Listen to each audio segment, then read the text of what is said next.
You're on mute, Erica. Thanks, Ken. Well, good morning, everyone. Thanks for attending today's webinar on heat pumps. Well, today we'll be doing the first of three in a series about heat pumps, and we'll be doing more of an overview. This webinar will be recorded, and the recording is posted to the Colorado Code Adoption Toolkit. Usually happens within a week or so give us a little time. If there are any issues with audio, feel free to write me in the chat. My name is Erica DeLello. I'm a senior project manager for NORESCO, and this series is sponsored by the Colorado Energy Office with training materials created by NORESCO. So as you can see on the screen here, we've got a whole bunch of different types of trainings that are available to you all. We are in this Wednesday webinar series here, and we've got a couple more that are within the heat pump series as well that you all have registered for. But we do also have another ongoing webinar that starts at noon on Wednesdays, usually the first or second Wednesday of the month. So I will post in the chat a link to register for those as well if you are interested. But we do also offer tailored group trainings as well if there's a topic that your company or organization is interested in learning more about. If we have a trainer to train on it, we can provide that for free. One of the resources a couple of the resources I want to highlight is the Code Adoption Toolkit. We've got a whole bunch of different items on there, including a significant changes document comparing code cycle by code cycle, manual J&D guides, and then all of our previous recordings and trainings that we've done are also available on there. One of my favorite resources is the Colorado Codes Helpline, and it is a great resource for anyone that lives in Colorado. You can submit a question on any of the I codes, and a subject matter expert gets back to you within a couple days' time. So all that to say, Ken is here with us. Ken Carlson is here with us to present on today's topic. He is a program director at NORESCO within the commissioning team and has over 20 years of experience, including residential HVAC and heat pump installations. So thanks, Ken, for joining us. You want to go ahead and share your screen and kick it off? Yes, thanks, Erica. This, you want that.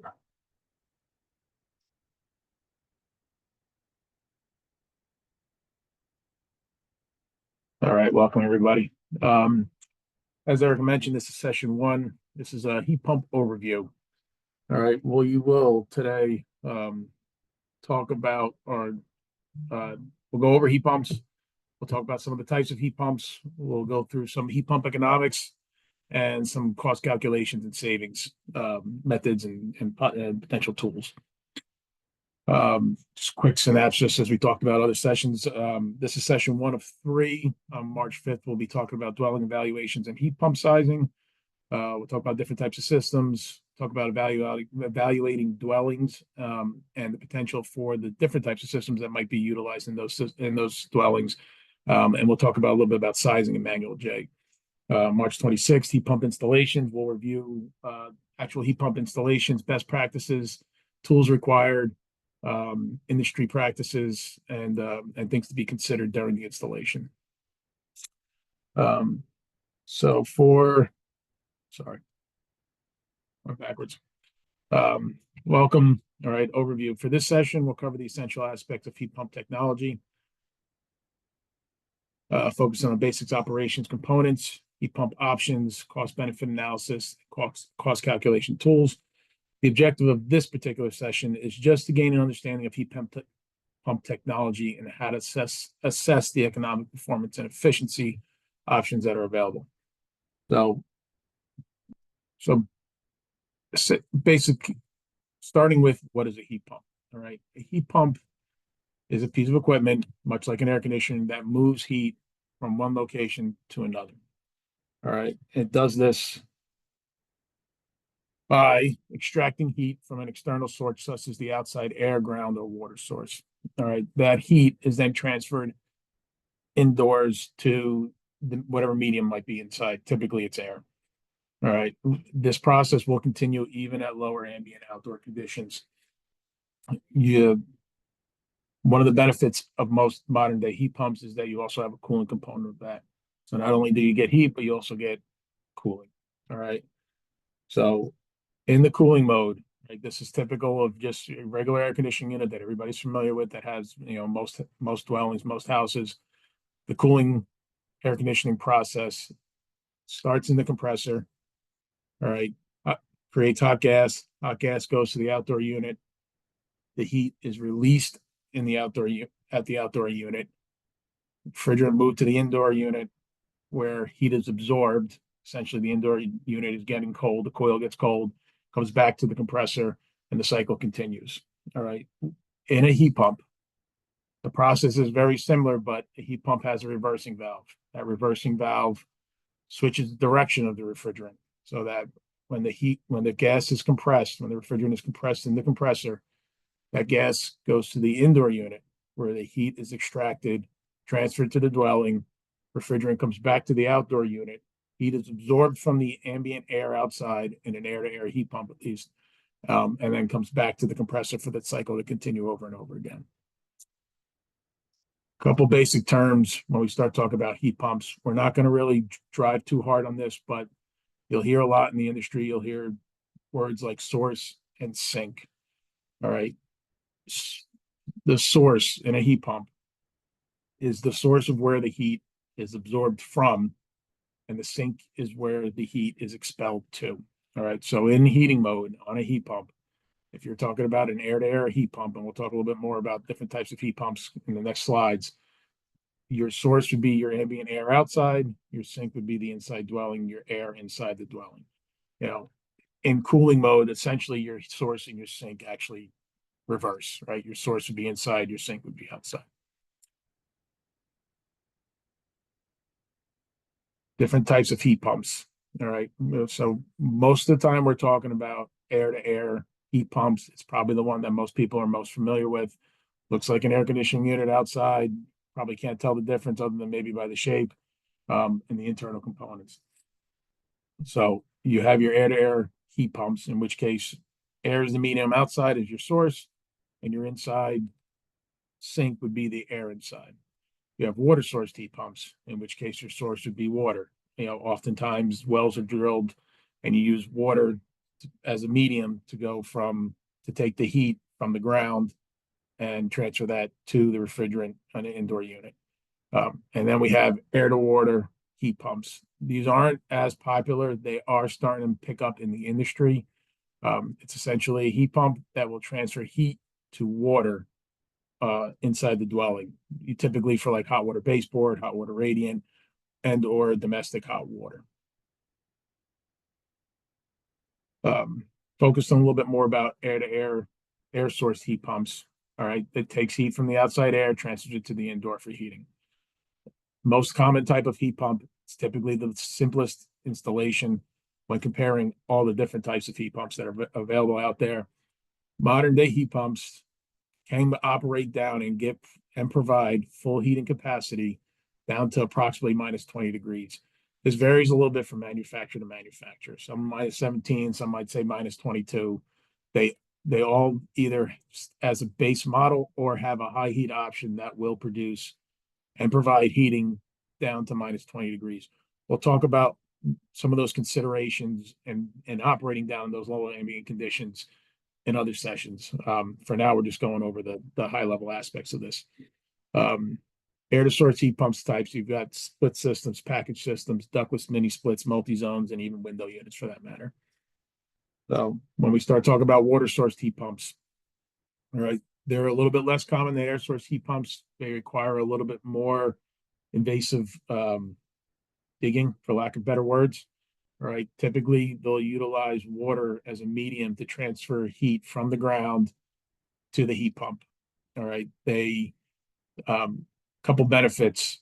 Ground is stable as far as temperature is concerned, right? Typically always 55 degrees or somewhere around there. This provides a consistent, efficient operation no matter what the outdoor air temperature is. So it also provides a little bit higher levels of efficiency as in air source heat pumps, efficiency levels do drop off as the temperature goes down. You have three types of water source heat pump systems or types of loops. You have your open loops, in which case you might just grab water from some type of medium, whether it's a groundwater well or a lake. You utilize the water, transfer heat, and then you just expel the water either back into the ground, back into the lake, river, wherever it might be. Standing column well, it's pretty much an open loop system. It uses groundwater.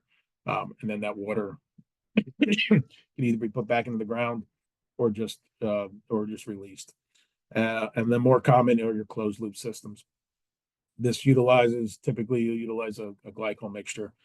It's closed loop. The water just gets pumped through wells into the ground through the heat pump and then back around to transfer the heat from the heat pump to the ground or from the ground to the heat pump. Those loops come in two types, horizontal and vertical. There's with water source heat pumps, the inherent increased initial cost on water source heat pumps is because of these wells. Typically they're vertical due to land restraints, particularly in urban areas or at least suburban areas.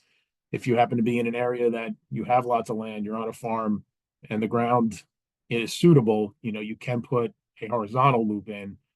Still requires a whole lot of excavation, but one of the benefits is you don't need well rig to actually create the loops or to create the wells. Just a quick picture of what the well might look like in a closed loop system. All right, you'll have water from the building, goes down into the loop, releases heat, and comes back to the building. This particular case is actually showing a heat pump and cooling operation. So you'd be expelling heat from the building to the loop and then come back to the building. In heating operation, it would be cold water coming from the building, absorbing heat from the ground, and then going back to the building. When we start talking about heat pumps, there's many different types. We're talking about air-to-air heat pumps in particular. There's ducted and there's ductless. Many people have probably seen this typical unit, right? Mini split system, single zone. You have a unit outdoor, you have a unit indoors hanging on the wall. Pretty simple installation, gives you heating, gives you cooling, gives you dehumidification. Very viable option, good for additions and such. But that's just one type. All right, there's many different types that are available out there in the market today. You have wall-mounted units, ceiling cassettes, floor-mounted units. You now have ducted units. You also have many manufacturers are actually are making available air handling units that look like the one in this photo. Those are good for direct replacements. Should you already have an air handling unit or a heat pump in place, you can just swap this out. They utilize the same units that would be utilized on all these wall-mounted units, ceiling cassettes. They're good down to minus 20 degrees. However, now you have it in a package that can be easily replaced, right, with in the place of where an existing air handling unit or heat pump may have been. So a little bit about multi-zone split systems. On the market today, if everybody's not aware, we have what are multi-zone split systems. Multi-zone split systems take an outdoor heat pump. It's got multiple connections, refrigerant connections, and can serve multiple units indoors. The number of units that it can serve indoors is dependent on the size of the unit, dependent on the size of the outdoor unit. You can mix match indoor unit types, right? Depending on what you're trying to serve. If you're trying to serve an attic, a wall-mounted unit might not work due to the slope ceiling. You can utilize a floor unit. You could utilize a console type unit, perhaps. And the same goes for first floor living. Should you have a basement or crawl space underneath, you may be able to utilize a ducted unit, run some ductwork to each one of the the rooms and not necessarily need to put a wall unit in every single space. There's options out there. It varies depending on the dwelling. It varies what's existing already there, or what the customer or owner's requirements or needs are. All right. So mini split systems, they're good for home additions. They're good for retrofits. Can be used in multifamily housing. They allow individual zone control. So each indoor unit has its own control, has its own thermostat, or temperature control at least. You can set different temperatures depending on the space, depending on the requirements and the needs. They have dehumidification options on them. Allows a lot of versatility in the installation and the equipment. And they can be used for new construction. There's nothing against them being used for new construction. Just a quick comment on what's some of the terminology out in the industry. So there's a lot of terminology that talking about VRF, variable refrigerant flow. Multi-zone systems at their core are essentially variable refrigerant flow systems. There's just one common difference that I just wanted to point out to everybody that's listening. A true VRF system in a commercial setting, they have the ability to provide heating and cooling simultaneously indoors, so that you can have one unit and cooling over here, and next to it you can have a unit providing heating in this space, depending on what the building load is. Residential multi-zone heat pumps at this point in time don't have that ability. They can do heating, they can do cooling, but you can't have indoor units that do cooling and heating all at the same time.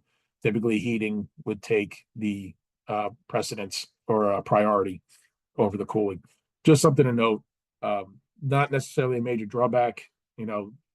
Most residential dwellings either need heating or they need cooling. It's only rare cases in which case you might actually need heating and cooling at the same time due to some loading on a wall. All right. And then we have our ducted systems. So typical of just, your regular air handling unit that you always see out there, that you may always see out there. You have a coil inside this air handling unit, a fan, and then typically you'll have supplemental electrical heat. We'll talk a little bit more about supplemental heating and how it works with the heat pump, or requirements for that matter, in later sessions. And then also coming to the market these days, I think it's definitely worth talking about hybrid systems, where it combines a heat pump with another heating source, such as typically a gas furnace. It's a good option to make a transition over to to electrifying if that's the case. It also gives a little bit of redundancy. It also allows for a little bit better temperature control at times. Furnaces typically only provide one output. So if you have a 100,000 BTU furnace, it puts out 100,000 BTUs. There is no modulation to that. With a heat pump, you get some of that modulation at temperatures where you don't need 100,000 BTUs.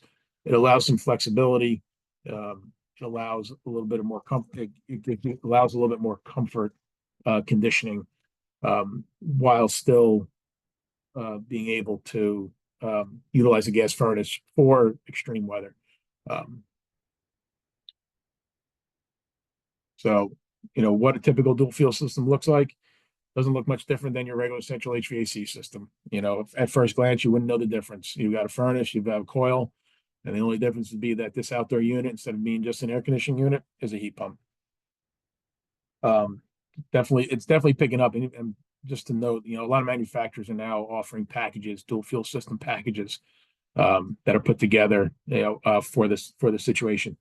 In retrofit cases, it is a very good possibility for a retrofit. If you already have an air conditioning unit, the electrical requirements of the heat pump are probably no different than the air conditioning unit that's already there. So therefore you don't have to increase electrical infrastructure, change out, electrical wiring, panels, breakers, or anything along those lines. So definitely a good candidate and a good possibility for retrofits. There is a little bit of a caveat to the operation of a dual fuel system. You can't, due to the fact that you have refrigerant sitting on top of a furnace, you can't have a furnace and the heat pump working in unison at the same time, as you'll just end up heating the refrigerant with the furnace, and cause additional problems. So there's settings and modern day thermostats will allow you to do this, where you'll have a stage one that will run the heat pump, and then typically set on some outdoor ambient temperature that will need to be defined and really dependent on the dwelling and the location. At which point you would shut off the heat pump and you would go to the furnace. So, for example, if you have a dual fuel system, you would utilize, and this is just random numbers, so this by no means it has any weight to it, or a little bit of weight, but it's particular to location and dwelling. You would run your heat pump down to say 30 degrees, and then below that you would shut the heat pump off, and the gas furnace would take over. Something that needs to be understood, by the installer, and even by the homeowner.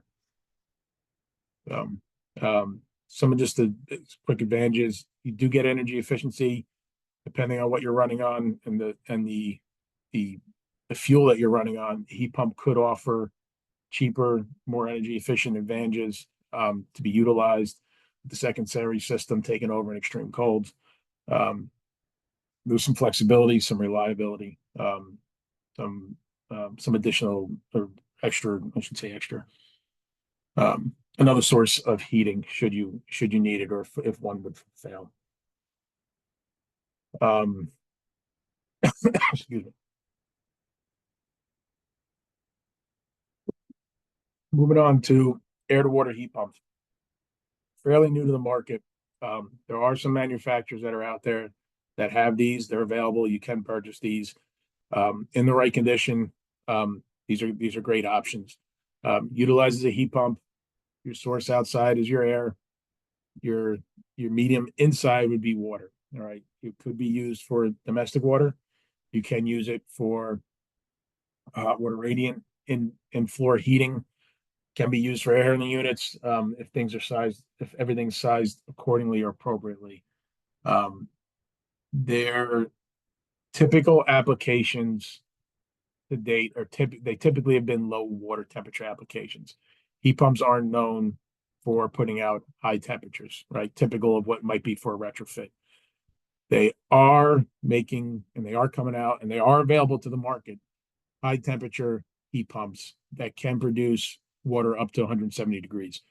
That would be your possibility for a retrofit. Any heat pump that's going to only provide hot water at a temperature of approximately 100 degrees, you wouldn't be able to use that for a direct retrofit. You would have to install that and have the systems built around those temperatures in order for that to work properly. But the technology is out there. Like I said, there are manufacturers putting out heat pumps that will provide hot water up to 170 degrees. Just for reference, typical baseboard radiators are designed around 180 in your home. So high temp air to water heat pumps. So they are good for retrofits with existing hot water systems. Water outlets, 170 degrees. They are good for cold climates. They will operate down to minus 22 degrees, just similar to air source heat pumps. Most likely, you will need a supplemental boiler. It's for a couple reasons. One of them being that the capacity of a heat pump boiler is only so big. If you were to actually perform a retrofit utilizing a heat pump boiler, that boiler is that heat pump is probably limited to approximately 60,000 BTUs. Any dwelling of considerable size, you will need additional heating at some point in time. And then buffer tanks are required. You can also manifold these heat pumps together to increase your capacity. We'll talk a little bit more about some sizing and components and such in subsequent sessions. This is more to introduce technology, make it known that hot water heat pumps are available for installation, and that there are ones on the market today that can get high temperature water, or can provide hot temperature water. So, so some of the benefits: energy efficiency, cost savings, ease of installation, depending on what your option is, reduce carbon footprint, depends on what you're putting in, but moving towards electrification, it is a possibility. It would be needed. And then your equipment options. So, Eric, I don't know if this, I said I'd stop here before we start talking about some efficiency and cost of operations. I don't know if there's any Yeah, questions that are out there at the moment. there is one question. If people have questions, please write them in the Q&A and we'll make sure we touch on them. But we're going to take a minute to answer. We've got one question and it's, where does an evap coil fit in? Does the evap coil fit in? So when you talk about heat pumps, the evaporator and the condenser technically gets swapped between inside unit and outdoor unit. So your evap coil would, in referencing of what everybody's typical of what an air conditioning system is, your evap coil is your indoor coil.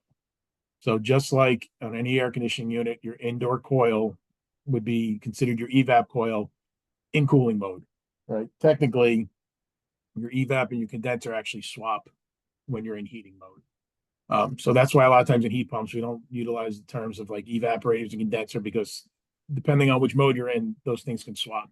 So typically just utilize the indoor coil and the outdoor coil. So I hope that answered the question. Yeah, thank you, Ken. Okay, that's the only question I'm seeing right now. But again, folks, if you do have questions, please enter them in the Q&A. And at the end, we'll also give you the opportunity to raise your hand to ask your questions directly. But Ken, go ahead and proceed. Okay. So we spoke to some of the types of heat pumps, and that was really just an overview of some of the possibilities that are out there. We're talking a little bit more about, now we're going to talk a little bit about energy efficiency and actual operating costs of different types of systems. So we can actually put some numbers to, what all this means. Why is a heat pump efficient? How does it work? Why is it more efficient than other types of systems? So most people have probably seen EER, SEER, SEER 2s, heating seasonal performance factor and everything. I'm not going to go over all this stuff in great detail. What I do want to touch base on is the coefficient of performance, because this is directly related to heat pumps. And what the coefficient of performance is basically your BTU out over your BTU in. So for every kilowatt that you put in, right, of power, you get out a certain amount of heat. So 1 kilowatt is equal to 3,412 BTUs. What a heat pump is very good at is getting more out than you put in. So if you have direct electric resistive heating and you put 1 kW to that resistive heating, you get out 3,412 BTUs. That's it. That's all you're getting. It's resistive heat.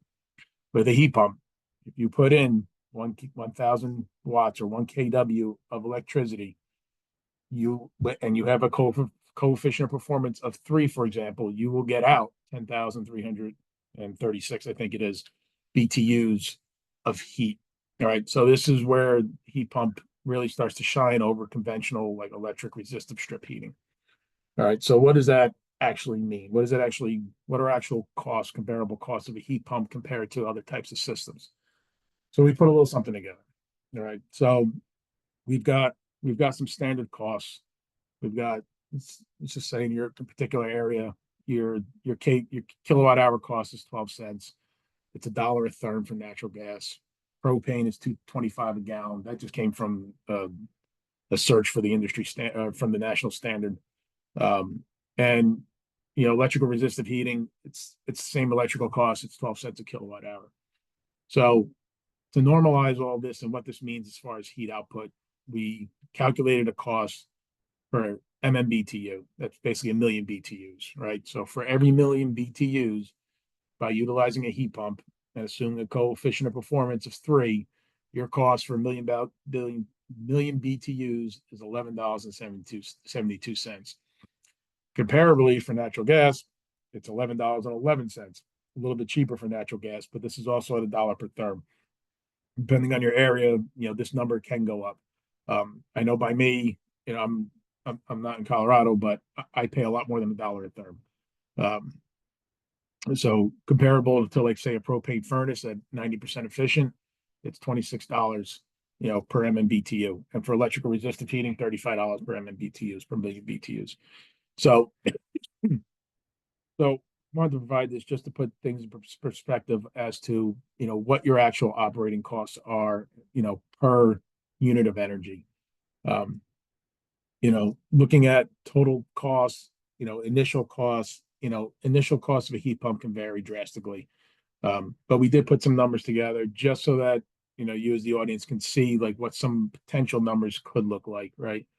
So annual energy costs, 67 MMBTUs. This is just taken off of like a typical house of what your actual annual operating costs would look like with different types of heating. All right. And then your total 10-year cost, taking into account annual maintenance costs, potential initial costs, lifespans and such.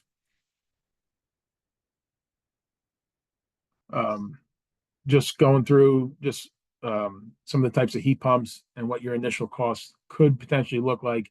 Air source heat pumps can vary drastically in initial cost depending on how many zones you're putting in, sizing. It can vary drastically. You probably wouldn't scrap your existing heating, for a heat pump if it's going to cost you $35,000. However, and if you're building from scratch or if you're doing a renovation and you need to put in heating and air conditioning anyway, a heat pump could be a viable option, for that. So we're not going to focus too much in on this particular slide. So cost calculation basics. So how do you figure out, what's actually going to cost you? How do you figure out, your total operating costs? How do you figure out if you were to, say, retrofit your current house to a heat pump, what would you save? How much would it cost you? What are the operating costs going to be? What are some of those things that you need to do or what are some of the things that you need in order to calculate that? So we'll just go over this high level as to basically how to utilize some of the information around us to establish some of these numbers. So some of the data needed. Monthly heating load, monthly outdoor temperatures, heat pump COP, electric rates, existing heating bills. There's several ways to determine this. We'll go into in following sessions. We'll go into a little bit of calculating actual heat loss of a dwelling. If you don't have an existing house and you're doing a new house, you would have to do a heat load, heat loss gain on the house, and utilizing that, you can establish how much energy that house will require throughout the course of the year. In this particular case, we want to talk about heating, how much heating BTUs you would need for the year for that particular house. If you have an existing house, you can actually just utilize your existing heating bills. And if you're on all electric, it would basically be your electric bills in the wintertime. And you can convert that to BTUs and establish what your actual BTU requirements are for that particular dwelling. Down here, I just took, just for example, most all manufacturers for that matter post data on the performance of their heat pumps. This particular one shows you COP at two different points, one at 47 degrees, one at 17 degrees. We can see here that the COP does decrease with ambient temperature. This is for an air source heat pump, by the way. So what do we do with all this? So this we ran some numbers here to establish what your total heating cost might be utilizing, or how you might go about establishing how much heat the dwelling might need, your dwelling or a home dwelling might need, and what that cost might be utilizing a heat pump. So if we take, for example, 74 BTUs from, let's just say, somebody's utility bill, right? Somebody has a gas bill. We took a look at it. It was 74 MMBTUs for the total year for heating. All right. The temperature varies throughout the course of the year. Each heating bill is a little bit different. For this particular one, we just use it as a percentage um, to calculate the total MMBTU. Now, your actual MMBTU, if this particular, for example, was a gas bill, you have to take into account the efficiency of the equipment, right? So if you only have, or in this particular case, we said it was a 90% efficient piece of equipment. So you're paying for 74 MMBTUs on your gas bill, but you're only using 67. The rest of it is wasted and goes out the stack. So your total annual cost is $827 utilizing natural gas for this particular case. Your monthly average dry bulbs, this is actually taken out of the Denver region, and ASHRAE was used to actually establish this. These are your monthly average temperatures, coefficient of performance based on your based on these numbers, based on the ambient conditions, and this is what your actual heat pump cost would be for if you were to utilize a heat pump in lieu of a natural gas furnace. So now one thing to note is that this is strictly a heat pump, pound for pound heat pump, no additional heating. The reality of this is actually that you will end up utilizing in some of these temperature regions, you would need or require some additional heating. So if you were to make a transition completely off of natural gas and go to a heat pump with electric resistive heating as supplemental heat, this actual coefficient of performance would actually go down a little bit because of the requirement of that electrical resistive heating at some low ambient conditions. And that's not because the heat pump won't work during those low ambient conditions. It's because the heat pump capacity is not enough to satisfy the dwelling heat loss at lower ambient conditions. And we'll talk a little bit more about that when we talk about manual J's and in subsequent sessions. So these are the numbers for 12 cents a kilowatt hour and $1 a therm. So if we go to $1.60 a therm, right, these numbers change drastically, significantly. So now your heating costs become a little bit greater, and heat pump costs, operating costs would actually go down, making a heat pump a little bit more viable option for energy savings. So looking at cost calculations, savings, and payback, pretty basic for what the payback would be, right? Your savings is essentially what it costs you to operate existing versus what it would cost for you to operate future, utilizing a heat pump in this particular example. So, I'm going to go back for a second. So when we start comparing natural gas to heat pumps, depending on what you're paying per therm and what your cost per kWh is, the numbers can be very close.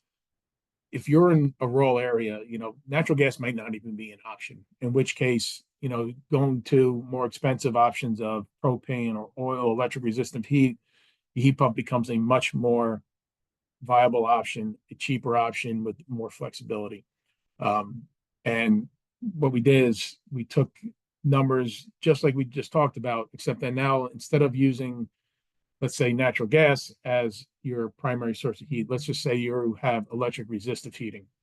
All right, same MMBTU requirement, right? 67, that's the dwelling of the house. Your electric resistive heating cost is direct, right? You get 3,412 BTUs per kilowatt. All right, so your total cost for your annual cost for electric resistive heating, $2,356 versus what it might cost for a heat pump for $740. Let's just say you, for example, you're tired of paying your electric bill, or you're tired of paying high electric bills. You don't have air conditioning. You want air conditioning. You're going to put a heat pump in.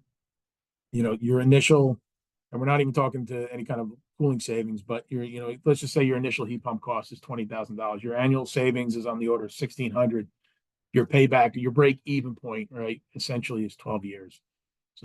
So that's just a little bit of how we would calculate savings and essentially your payback. So, and the payback is nothing but the $20,000 over the 1616.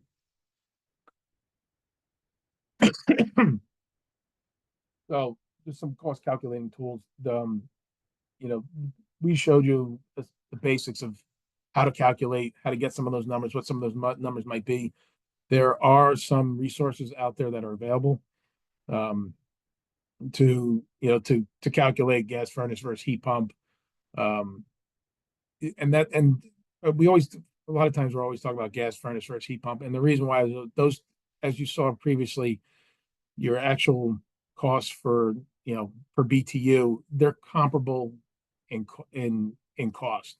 When you start talking about electric resistive heat or oil heat or even propane heat for that matter, heat pumps become a much more viable solution. So if during this presentation, we did a lot of comparisons between gas and heat pump, and that's particularly the reason. When we did that last exercise of electric resistive versus heat pump, and you can see the great variation in the actual operating cost between those two. And that's typical for propane and for oil heat for that matter, just due to the sheer cost, per BTU of those fuels. But there are some resources that are available out there, as shown here, to calculate loads, to evaluate heat pump costs, calculators. I haven't necessarily used these personally, but we have investigated some of these, and these are available if anybody does want to run down this avenue and see what these are all about. So that's the end of this presentation. If anybody has any questions, please put them in the chat, and Erica will let me know what they are. Perfect. Thanks so much, Ken. That was a great presentation. We do have some questions for you. First question, I just want to clear up. The presentation recording will be posted to the Code Adoption Toolkit, and I'll put a link in the chat for that one. The other questions that we're getting, there's a couple on altitude and how altitude can potentially derate a lot. Does it impact? Sounds like it impacts cooling a lot, but is it also affected by is the heating output also affected by altitude as well? Well, it'll be affected on both. I think it's affected on both ends. So it's affected both on fossil fuel output, and it would also be affected on heat transfer output on the coils. Similarly, like for cooling as well, cooling and heating would be just pretty much equivalent. So any derate, but it shouldn't be that drastic. I know Colorado's a little bit higher, but you shouldn't see any drastic output changes. Perfect, thank you. Yeah, it might be something that we also we'll touch on a little bit more in another session, because we've got folks from 5,000 altitude all the way up to probably 10,000. So I'll run down some actual numbers for that. I don't have any numbers handy on that. Perfect. Sounds good, Ken. Another question for you is, are there any examples of dual fuel hybrid systems on the NEEP list? On the NEEP list, as far as what's accepted or listed, I don't know. I honestly don't know that one. It's all right. I'll chase that one down though, and I'll see if I can get an answer for before the next session. Perfect, thanks. Does the cost benefit analysis include consideration for not needing to replace AC also in the future? Looks like we got a similar question in the chat too. No, so that cost benefit analysis does not take into account air conditioning requirements or any efficiency gains that you might get by replacing an existing 20-year-old system with a new heat pump system and those efficiency gains. We stuck strictly to a heat comparison. So if the numbers would only improve if you were to take into account your actual air conditioning costs, just due to the increased efficiency of a unit, assuming that the unit and replacement would be 20 years. Any unit that you buy on the market today is going to have an efficiency, at least probably 50% better than what was available on the market 20 years ago, if not more. Perfect. Thanks, Ken. Alright, let's see here. Do heat pumps have cost savings in cooling mode? Yes.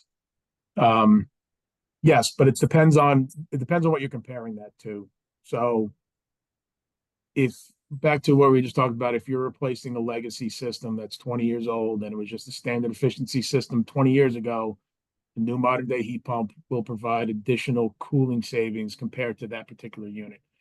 Now, if you compare it to a standard, I don't say standard, if you compare it to a high efficiency air conditioning system only built today with a high efficiency heat pump system, your cooling cost operation is probably equivalent. And it depends, it varies a lot. Depends on what you're picking. Heat pumps have different operating efficiencies, as do air conditioning units. So, if you want to start to talk about SEERs, I mean, heat pumps and air conditioning units range from 15 SEER all the way up to, 25 or even 30 SEER.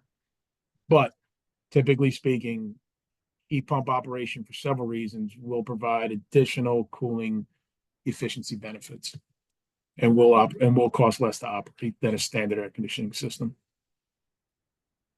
Perfect, thank you. Going back to the dual fuel question of heat pumps listed on NEEP, it looks like JJ was able to call out that there are a lot of heat pumps listed in NEEP, and it just depends on ratings. NEEP ratings depend on condenser coils and furnace combinations. So thanks, JJ, for that plug in there. We got another attendee asking about new refrigerant changeover and if we have any Nice. information on this, any understanding on the flammability in comparison to what's being currently utilized. Our vendors have given us no info, so they're kind of in the blind here. But that Yeah, said, so we so do the we did yeah a refrigerant training as well, and that's in the code adoption toolkit, but Ken, go ahead and answer yeah as well. so we didn't really focus in on this as of, if anybody's interested in knowing, as of this year, as of January 1st, 2025, um, you know, R410A, which has been the refrigerant of choice for most residential systems, is no longer being utilized. So it's no longer being provided from the manufacturer. R454B is taking its place. R454B has a lower GWP, global warming potential, than 410A. 410A is still available for servicing. You can still buy it, but equipment being manufactured from January 1st of this year moving forward will be manufactured with typically it's 454B. Sometimes R32 is out there as well. But I think for the most part, most residential systems will have R454B. It does have a low flammability rating. It doesn't necessarily make it a flammable gas, but under certain conditions, there is a flammability to it. I don't think it's anything to be highly concerned about. I don't think anybody's installing a unit that's going to be explosive if that's a concern of anybody's. It just that there is a flammability rating to it. Perfect. Yeah, Something, and someone something to else be in the considered chat. if you're opening up a system and you're putting a torch to it. Otherwise, I don't think you really have to worry too much about it. Perfect. That was my next question. If there is anything that we should consider in thinking It, of it would be for it would be 454B. for the service provider while servicing these systems. If for any reason you had to cut open an existing system, proper precautions or methods would have to be used to make sure that the system is fully evacuated and purged of any refrigerant before doing any kind of brazing on that system. Great, thank you. Okay. Next question. Many homeowners are considering switching to cold climate heat pumps because they think it'll be much more efficient than their current natural gas and AC. After seeing your slides, it looks like there isn't much savings. What are some alternative reasons you recommend to encourage them besides cost savings? And I think it's also important to call out that the cost savings did not include the AC in it. Yes, that's correct. And to that point, when you're comparing, natural gas, to a heat pump, it depends on what you're paying. Depends on what your KWH rate is, and depends on what your therm rate is. Sometimes it's a tough sell, right? So heat pumps aren't for every single situation, and everybody needs to be aware of that. Like we're not here to explain to you that everybody needs a heat pump. If, however, to reduce fossil fuel consumption, a heat pump is utilized or can be utilized, right, to electrify. It's a good way of providing heat to a dwelling instead of using natural gas, propane, or oil. One of the benefits and gains and how that heat pump can be coupled to reduce overall operating costs, and greenhouse gas effects. What you can gain, if the homeowner, right, is so inclined, to do is you can essentially, it's a little bit bigger of a picture. So if you coupled a home with, solar panels, for example, and you're still using natural gas, you still have a gas bill, you still have a heating bill. If you were to couple a a home that has solar panels and they were sized accordingly, you essentially could have no utility bill with a heat pump, right? So the heat pump would provide your heating utilizing electricity, would provide your cooling utilizing electricity. Coupled with solar arrays, solar panels, you could essentially have a zero utility bill. So you would still have to pay for the solar panels, but over the course of 20 years, you could have a net zero utility bill. So, and that's a lot of times where the bigger sell is. Comparison direct for a gas furnace to a heat pump, the homeowner would essentially have to, want to go down that road, right? To sell it just based on your energy savings, particularly if your natural gas rate's only $1 per therm, it does become a little bit more of a harder sell. So the picture's it's a little bit more complicated, it's a little bit bigger picture, but there is a place for heat pumps, and there is a potential for savings.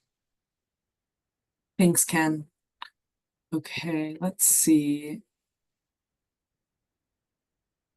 This one is in relation to the cost analysis. Do you know of an op cost calculator that actually calculates or measures energy usage of a modulating furnace versus an air source heat pump? All program calculators that I've seen only measure the furnace in the high stage.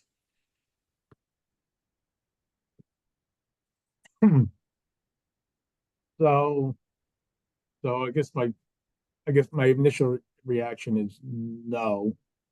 Um, I don't know how much of a difference that would actually make though, because between stages on a furnace, typically the efficiency doesn't vary all that much. The efficiency of the furnace is based on the dynamics and the structure of the furnace itself. Um, Depending on how modulating the furnace is, there could be some efficiency changes, but I don't know of any particular program that would actually go down to the granularity of saying, operating, at 50% would be this efficient as opposed to operating at 70 or 80 or 90%. Perfect. Thanks, Ken. So just to address this question in the chat as it relates to electrical upgrades and rebates, we can't speak specifically to what CEO is going to offer. So I would suggest that you reach out to your Colorado Energy office to find out a little bit more about what rebates they'll be offering down the line as well. Okay, next question Ken goes back to refrigerant. Do you know how installation will change with the refrigerant switchover? There won't be any change in installation. The installation's all the same. If you're talking about split systems, multi-zones or heat pumps, multi-zone heat pumps, split systems, it's still an indoor unit and outdoor unit and refrigerant lines in between. The process and the methods, for evacuation are still the same. The only thing that would change would basically be your pressure temperature charts when you're charging the system. If you're even using temperature, most heat pump systems actually require you to weigh the charging. So, but installation, you won't see any difference in installation. So you might need to set gauges, but other than that, things are pretty much the same. That's good to hear. Okay. So it looks like we have one more question, but before we answer this one, I just wanted to say when you guys sign off, a post-training survey will pop up. If you guys could take a minute to fill that out, that'll help us improve on these webinars as well. So going over to our last question about thermal, it's in relation to thermal envelopes in older homes. I assume this is an additional cost that needs to be addressed when installing a heat pump. Do you have any insight on that, Ken? So that depends. So does it have to be addressed? It doesn't have to be. If your heat pump needs to be sized on whatever your heat loss, heat gain of the dwelling is. Um, Sealing up an older home would definitely help. Um, so we'll talk a little bit more about that in subsequent sessions. Most of the times when you're installing a heat pump, right, you know, you will need additional supplemental heating in some fashion. So let's just say you have a house that you did a heat loss and it requires 100,000 BTUs of heating at 0 degrees outside. Your heat pumps that you install, they're not 100,000 BTUs. They're pretty much capped at 60,000 BTUs. So even at best, if you put a 60,000 BTU unit in, you would still need 40,000 BTUs of supplemental heating at 0 degrees. That heat pump would probably carry you down to 30 degrees, maybe down to 20 degrees. It's unknown. Sealing up your dwelling further would only reduce the requirement that you have. So your original 100,000 BTU requirement might get reduced down to 80,000 BTUs if you seal up the house, making the house overall more efficient and allowing that heat pump to actually you allowing the heat pump to provide heating down lower ambient temperatures and utilizing less supplemental heating. So the benefit is actually just the actual heat loss of the dwelling. You can size the heat pump and any supplemental heating to accommodate for leaky windows, for leaky doors, for poor insulation. It only behoves any homeowner to seal up the house as best as they can just to reduce their overall operating costs. Perfect. Okay, I'm gonna go ahead and stop the recording. We do have, it looks like a couple more questions that came in, so Ken, if